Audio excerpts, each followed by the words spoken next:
For the second day in a row, I've been on CNN News, first CNN Domestic, and today was CNN International to talk about the Lincoln Memorial Reflecting Pond and the fact that it's bright green and they're dosing it with hydrogen peroxide and it's filled full of algae, and people have a lot of questions about this. And unfortunately, the segment today on CNN International was cut short for other breaking news they had to cut away to, which was too bad. I was about to explain what's going on here with the reflecting pool and what you can expect to happen next.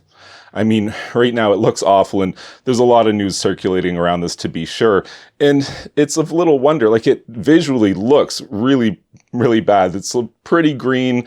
The visual of workers, trying to vacuum, pouring in jugs of hydrogen peroxide. It's not a great visual, but it's not entirely unexpected either. Like, I don't think we need to start talking about like a containment sarcophagus just quite yet. I think that we can still avoid the level 5 tapeworm sanctuary, because this is an event that is actually commonly known to people who are into pond communities or koi ponds, for example. What this natural pond or natural lake is experiencing is, this is different than a swimming pool. So in a swimming pool, we use a chemical sanitizer, chlorine, and that is, of many things, an algicide. It's also an oxidizer and a chemical sanitizer, and it can build and hold a residual value in the water. It's great for keeping algae at bay, but you can't use that in the reflecting pool because you need to create a natural balance with a clear water, open air environment like this.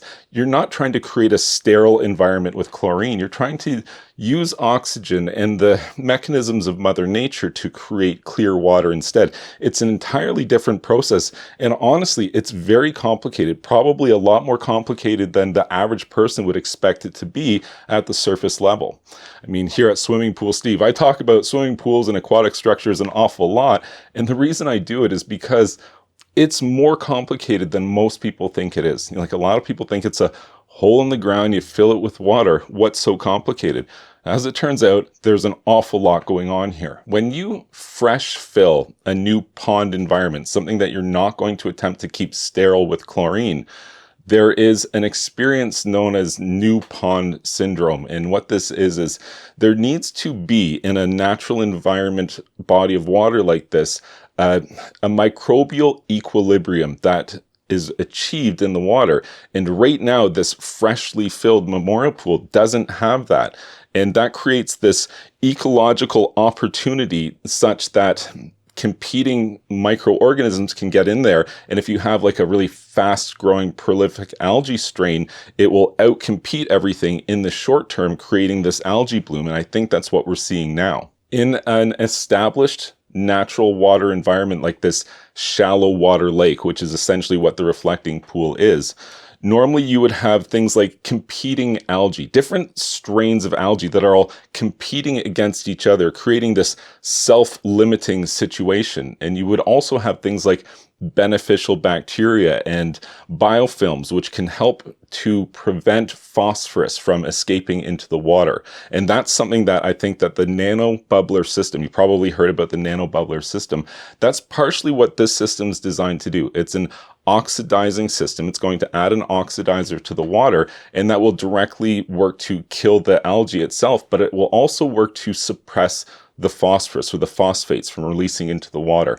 At the heart of this issue, there's a superfood for algae in the water, and that's in the form of nitrates and phosphates. And if you don't have some mechanism to control this, then you're going to have this continual flood of fresh contamination into the reflecting pool, because through evaporation alone, it's going to lose upwards of 40,000 gallons of water a day, or around 150,000 liters of water a day, and that has to be replenished. And if it's being replenished with water that contains contamination, then you're going to see a continual supply of these algae feeding products into the water. Eventually, the biofilm that covers the floor of the reflecting pool will become the dominant source of nutrient supply for algae and algae growth, and it will have to be remediated or solved in some way or another, whether through a mechanical method, through maintenance and cleaning, or through some sort of environmental control like an enzyme product. Without a solution like this long term, it is an uphill battle to be fighting back algae without a mechanism to control the food for the algae. The nanobubbler system creates an oxygen-rich environment in the water, and that is the direct process that prevents phosphorus from releasing into the water. The phosphorus may exist and likely will exist within the sediment layer at the bottom of the reflecting pool, but the high level of oxygen in the water prevents that phosphorus from escaping into the water and becoming available as a food for plant matter growth. So while this is great as a suppression system for phosphorus into the water, it doesn't necessarily address the fact that there is a ready supply of phosphorus and nitrogen into the water. And if you're wondering, like, where does all this come from? Like nitrogen, for example, is going to be introduced to the water just from ducks swimming around and duck poop in the water and other contamination like that. And it's going to break down into ammonia, and ammonia can convert into nitrogen. And both nitrogen and ammonia itself are useful fuels for algae growth. So do we just have to give up and drain this thing and start over? Not necessarily. Like the things that you're reading about on the news happening, like the addition of the liquid that they're adding right now, because they're manually adding an oxidizer product, hydrogen peroxide, to the water to supplement the effectiveness of the nanobubbler system to try to outpace this algae growth. They're going to remove all the dead algae, and all during this time we're getting some time here for the natural balance to happen with the microbes here and some beneficial bacteria and some biofilms to form, and this is what will eventually help to establish the equilibrium of this natural pond here, this natural lake environment, such that you can have clear water and have it be maintained algae free. Like I can't put my personal guarantee on it because they don't really release the specifications of the things like the filtration system. Only information like it's deficient, it needs work. There's work planned for this filtration system later this year, perhaps sometime in September.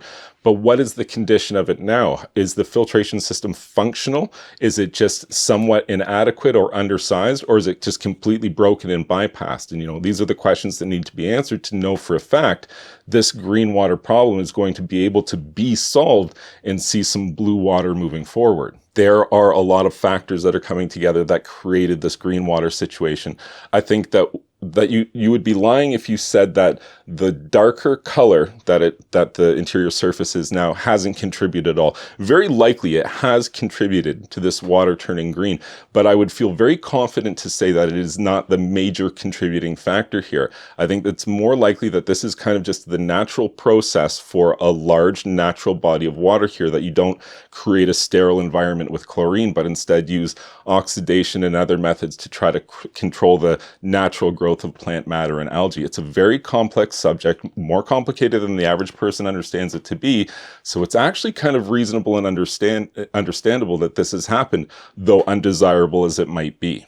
The interview was cut a little bit short today before I had a chance to explain all this information that I've just gone over in this video here with CNN International, but I've already been on CNN 2 days in a row. Hopefully we can go for 3, and maybe I will see you back again tomorrow with another update video.